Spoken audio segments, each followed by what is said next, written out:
तब्बल पावणे 700 किलोमीटर अंतर कापत आमदार रोहित पवार यांची युवा संघर्ष यात्रा जी आहे ती वर्ध्याच्या सीमेवर पोहोचली आहे आणि ती वर्ध्यात प्रवेश करते आहे।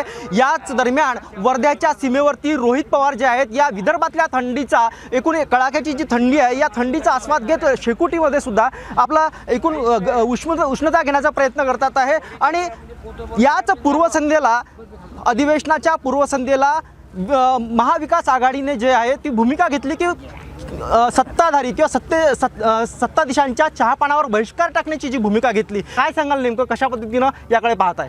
आता तुम्ही विदर्भामध्ये हे अधिवेशन होते, विदर्भाचे मुद्दे जास्त महत्त्वाचे असतात या अधिवेशनामध्ये आणि या मुद्द्याकडे लक्ष देत असताना याला अनेक दिवस आपल्याला चर्चा कराव्या लागतात। पूर्वी आपण बघितलं तर कपाशीवर 3-3 दिवस चर्चा व्हायची, सोयाबीनवर 2 दिवस, धानावर अजून एक 3-4 दिवस आणि मग पाणी, शेती, इथं शिक्षण, विकास ह्याच्यावर मग 1.5 महिना चर्चा व्हायची। आज 2 आठवड्याचं अधिवेशन, याच्यामध्ये चर्चा काय होणार? त्याच्याचबरोबर आपण जर बघितलं तर ज्या जिल्ह्यामध्ये आपण आहोत म्हणजे अमरावतीतून आता वर्ध्यात चाललो आहे, इथं दोन्हीकडे देवेंद्र फडणवीस साहेब विदर्भाचे नेते आहेत, मुख्यमंत्री राहिलेले आहेत, आता उपमुख्यमंत्री आहेत, ते पालकमंत्री होते, 1.5 वर्षात एकदासुद्धा आलेले नाहीत। मग तुम्ही पालकमंत्री असताना एकदासुद्धा येत नाही, अधिवेशन घेताना 2 आठवड्याचं अधिवेशन घेतात, विदर्भाच्या अडचणी कधी सोडवल्या जात आहेत? मग तुम्ही कुठंतरी दडपशाहीकडे जात आहात। तुम्हाला फक्त तिथं बिल पास करायचे, दडपशाही करायची, कोण काय बोलतंय कोणाकडे बघायचं नाही, आश्वासन समितीसुद्धा नाही आहे, आम्ही अनेक मुद्दे मांडले पण त्याच्याकडे कोण लक्ष देणार? अशा वातावरणामध्ये हे राजकारण जर करत असतील नाही तर अधिवेशन चालणार असेल तर सामान्य लोकांच्या अडचणीकडे कोण सोडवणार? आता आम्ही इथं बसलो आहे, थंडी आहे पण थंडी कशामुळे आहे की काल इथं पाऊस झाला म्हणून आहे। आता थंडी असताना ठीक आहे इथं शेकोटी करू शकतो, पण पाऊस झाला त्याच्यामध्ये तुरीचं पीक गेलेलं आहे, हरभऱ्याच्या पिकावर आता रोग आलेला आहे, त्याच्यावर आळी आलेली आहे, 12-12 तासामध्ये 8-8 एकरचं पीक तिथं संपवलं जातं त्या आळीच्या ह्याच्यातून। सोयाबीनचे भाव पडलेत, तिथं कपाशीचे भाव पडलेत, कपाशी आता पावसामुळे खराब झालेली आहे, गेल्या वर्षीचेच पावसाचे पैसे अजून आलेले नाहीत तर आत्ताचे कधी येणार? आणि अमरावती जिल्ह्याला तर कहर झाला, 8 लाख रुपये अख्ख्या जिल्ह्याचे विम्याचे आलेले आहेत। हे अशा परिस्थितीमध्ये जर ते लोकातच जाणार नसतील मंत्री तर या अडचणी कशा समाधान कशा सुटणार? आपण पावणे 700 किलोमीटरचं अंतर पार करत कोणकोणत्या सर्वसामान्य माणसांना भेटले, काय तुमचा अनुभव राहिला आणि विशेषतः ही जी ऊर्जा, ही जी ऊब आहे, ही ऊब घेऊन तुम्ही पोहोचता आहात, काय तुमचं या सर्व माध्यमातून अधिवेशनामध्ये करणार आहात? नाही, ही जी ऊब आहे आता इथे असणाऱ्या शेतकऱ्यांनी पेटवलेली ही एक शेकोटी आहे, ते स्वतः तिथं बसले होते आणि मी अचानक येऊन तिथं बसलो, तर मी ही फक्त ऊब नसून ही एक जबाबदारी आहे, कारण की मी त्यांच्या घरापर्यंत पोहोचतो आहे, मी त्यांच्या शेतापर्यंत पोहोचतो आहे, त्यांच्या अडचणी जाणून घेतो आहे आणि कुठेही ते राजकीय वक्तव्य न करता प्रामाणिकपणे त्यांच्या अडचणी ते सांगत आहेत। ते जेव्हा अडचणी प्रामाणिकपणे कुठलंही राजकारण मनामध्ये ठेवून जेव्हा आम्हाला सांगतात त्यामुळे त्यांची अपेक्षा आहे की आम्ही हे मुद्दे अधिवेशनामध्ये मांडू आणि हे मुद्दे आम्ही अधिवेशनामध्ये मांडणार आहोत। ह्यांची मुलं आम्हाला भेटतात, म्हणतात आमच्या शाळा बंद करू नका, तसंच ह्यांचे काही नातेवाईक मुलं युवा जे आहेत ते आज इंजिनियर झाले, त्यांना नोकरी नाही, ते भेटतात, म्हणतात आमच्या भागामध्ये MIDC कशी येईल ते बघा। काही असे मुलं भेटतात, मुली भेटतात जे स्पर्धा पोलीस भरतीसाठी प्रयत्न करत आहेत, ते म्हणतात भरती काय होणार नाही, लोकसभाचं इलेक्शन येतं आहे त्याच्या आधी आचारसंहिता असते, कधी भरती सुरू होणार आहे? पेपर फुटीच्या बाबतीत तुम्ही काहीतरी करा, श्रीमंताची पोरं ज्याच्याकडे पैसा आहे, करप्शन, तेच तिथं जर भरती होणार असेल तर ह्या सगळ्या मुद्द्यावर आमचं मत सरकारपुढे मांडा अशी विनंती त्यांनी केली, जी आम्ही आता मांडणार आहोत। अशाच प्रकारची यात्रा जी आहे ती खुद्द राहुल गांधी यांनी देखील काढली होती आणि अलीकडे जे इलेक्शन झाले, अलीकडे ज्या मतमोजण्या झाल्या त्यातून राजस्थान, मध्य प्रदेश, छत्तीसगडमध्ये जे परिणाम दिसले, काय वाटतं यातून आपल्या महाराष्ट्रात बदल होतील? नाही, राहुल गांधींनी मतं मागितली नव्हती, आम्हीसुद्धा मतं मागत नाही, आम्ही फक्त विषय समजून घेतो।